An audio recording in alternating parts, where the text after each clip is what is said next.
Hi everybody, it's Deirdre Fay, and I'm really excited to be talking with Chia-Ying Chou, who's a psychologist in San Francisco in private practice, and the title of her private practice gives it away, the San Francisco Center for Compassion Focused Therapies. And that's what it's about, is bringing compassion into our lives. And Chia-Ying has been doing so much with hoarding. She just published a paper, and that had me want to really dive deeper in it with her. So I'm so lucky she came and is willing to talk to us about this. And I was really surprised that as a disorder, it was only really newly determined as a disorder in 2013. Can you say how that happened? Yeah. Well, thank you. First of all, thank you so much, Deirdre, for inviting me to have this opportunity to chat with you. I've always been a fan of you, and I admire your work so much, and I try to incorporate whatever I can learn from you in my work. So this is just the beginning of our conversation, I really hope. Yeah, and thank you for giving me this opportunity to talk about hoarding. I cannot talk enough about hoarding. And so, yeah, so it was, yes, you're right that it's kind of curious why hoarding only was formally put in the DSM system as its own diagnosis. And in the past, it was identified as a behavior associated with OCD. But there, over the past few decades, more and more studies, including genetic studies, including any kind of like behavioral studies, to find out actually a lot of people suffering with hoarding does not have OCD. And so it's kind of like distinguished over time to we kind of started to know, oh, it actually it's its own thing. And the so-called quote unquote hoarding behaviors in OCD has a very different flavor than just hoarding. Yeah. And so with more OCD related hoarding behavior, usually it's to do with more related to the fear of something, and then having to compensate by doing the hoarding behaviors to offset that concern. But with more hoarding, just purely hoarding behaviors, it's less about that. It's more about, for instance, the attachment toward physical belongings, and or even the meanings that we give to our items, and therefore we find it very hard to let go of them, almost like we see our belongings as an extension of ourselves, or even an extension of our relationships. I found that so interesting in the paper because what you point out in the paper is that the but the treatments for hoarding came out of cognitive behavioral therapy, but they didn't really look at these issues that come from self-identity and from the underlying pieces of why do we hoard if we hoard? Why do we take on something? And I love how, as you're bringing in the compassion focused therapies, what you're bringing in is an understanding of the reasons. It's Hmm. not a compulsion necessarily, but this sense of dealing with identity, this sense of I'm hoarding as an extension of me, which actually Mhm. makes me wonder: is it some of it a boundary piece? Is it a little some of it a piece of like spreading out into my world and creating space out there that where my belongings are out there so I can see it? Hmm, that's a very interesting question. Yeah. Well, first of all, I must do justice to CBT. It's not that CBT doesn't address these root issues, but it's addressing it from more cognition or behavioral approaches, like how do we examine your thoughts, and how do we change your thoughts, and how do we use your behaviors to kind of get you more comfortable doing the certain behaviors that you used to feel more challenged by.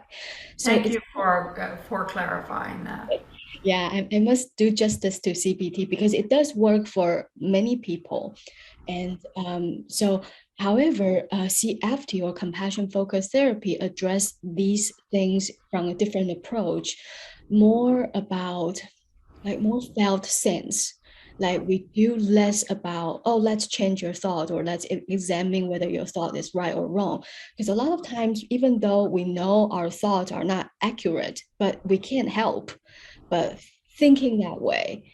And how, but if we sometimes realize that, say when we are happy, we are less likely to think of a certain thought.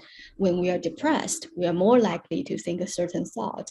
So let's come from, okay, let's work with your affect, using your body, using like working with your motives. Like if your motive is to connect, how would that change your affect? How let's work through the affect system, and then your thought network, like hopefully naturally be changed in that way. So it's like kind of like a top down or bottom up kind of approach to work on similar things. Yeah. And coming back to your question about boundaries. So you were saying that could it be that I need to see the extension of me in different places and like manifesting my like invisible boundary into this visible items that I can see and touch and own. I think that's a very interesting thought. I haven't thought about it, but to speak to what you are bringing up here, there are indeed of boundary challenges that this population is struggling with. And a lot of people that I work with that experience hoarding has a very hard time saying no. And so interpersonal boundaries or even boundaries about limits, like I want to do 1,000 things. And when I see an item, I think about 1,000 creative ideas. And it's almost like the limit is really hard. And I want to say yes to everybody, even when I don't want to say yes. And it's a hard time saying no. So there's definitely a lot of boundary related challenges there. Yeah. Oh, that is also that's very interesting that there's a piece then about the attachment. Is that it's almost like merging with my world by having these things out there. I can't say no to them because wow, that's so interesting. I could do that. I could do that. I could do that. But then it's also not the inner guidance isn't making a choice to follow through on something. There's just a multitude of possibilities out there rather than the multitude of possibilities inside that gets cultivated as an external expression. Right, that's spot on. That really is spot on. Because a lot of the people that I work with, they're even though they have such creative minds and such big heart, but I feel that there's a common theme here that they don't value themselves enough. They don't trust themselves enough, and almost like they are not sure about that agency in them to say yes to this definitively and say no to something that's not in alignment with their core.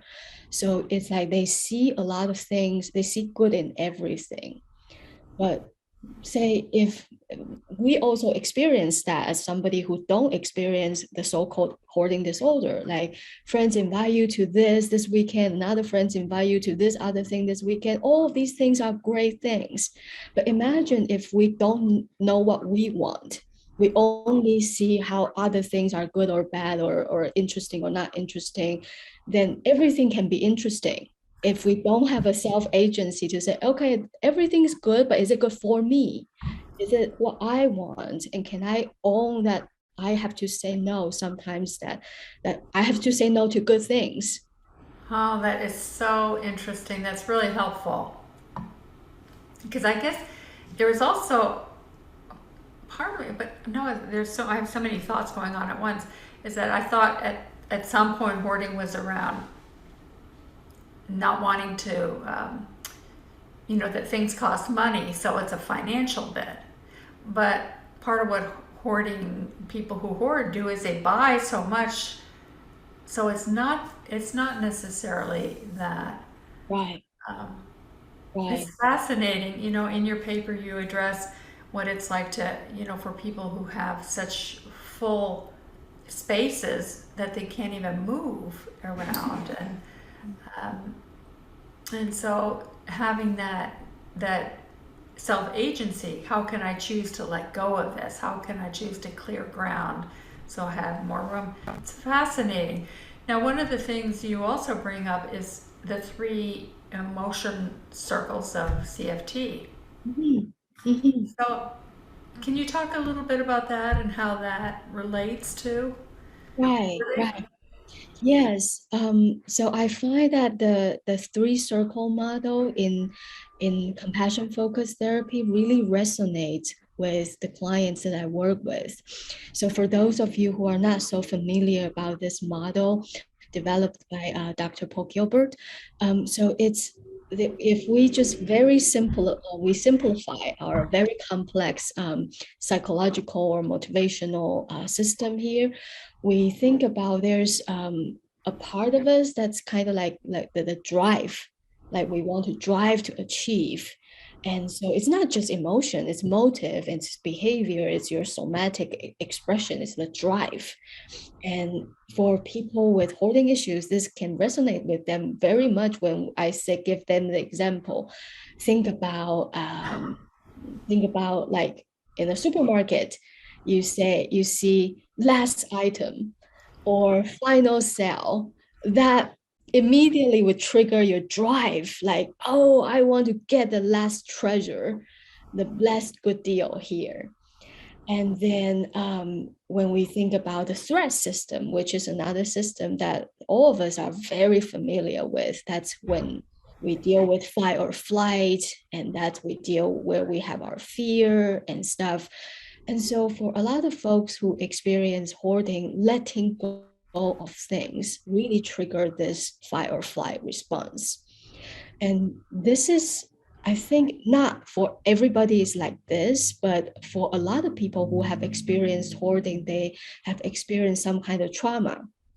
And so, for instance, some people feel like they feel safe being surrounded by stuff, even though, like, intellectually, they know that it's not serving their well-being the most, but emotionally it feels like I'm living in this cocoon, and I feel just physically I feel safe being surrounded by stuff. So when we are letting go of these things, then there's this kind of like almost visceral kind of feeling of being exposed. So that really resonates with that threat system. And so that's why with this drive, and another good example about drive is, for example, a lot of people with hoarding issues, they don't value themselves so much. So they feel like I own these things, and these things kind of reinforce my value as a person. And I own these things that makes me a healthy person. Say if a friend say, oh, I'm having a barbecue party and I'm probably need some like grill. Oh, and they say, oh, I have grill. I have a big one, I have a small one. Which one do you want? And so that kind of makes them feel like, oh, I'm a helpful person, I'm useful, I'm valuable, therefore. And so that's also a drive there. So how do we work with the drive and the threat that is so related to hoarding behaviors? And that's why we come to the soothing system. We really want to help our clients learn different approaches. And that's where I really want to learn from Deirdre. How do we help them to find safeness in their body?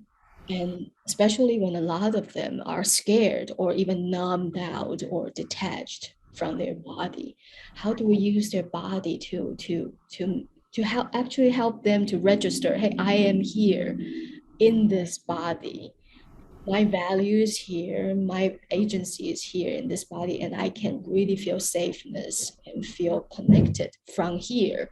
I don't have to go out of my body and serve all these people to be loved.